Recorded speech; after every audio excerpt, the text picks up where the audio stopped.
Ini adalah perkongsian daripada meja Adam Fahmi. Kalau perbandingan dari segi fungsi, sememangnya tak wajar kita bandingkan antara tabungan emas, simpanan ASB atau simpanan di tabung haji. Masing-masing ada fungsi masing-masing. Tapi kalau nak fokus pada keuntungan jangka panjang, tak salah mencuba tabungan simpanan emas.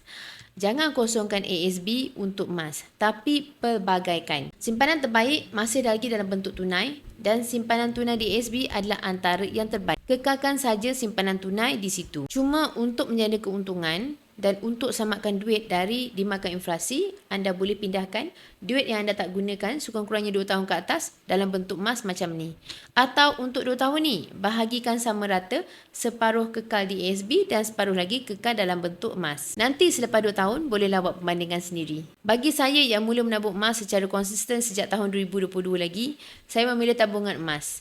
Bukan hanya soal keuntungan, tapi tidak rasa berduit untuk berbelanja. Dan nak follow cara saya, boleh klik buruan sign up, saya akan tunjukkan caranya. Emas, pasport kekayaan kita semua.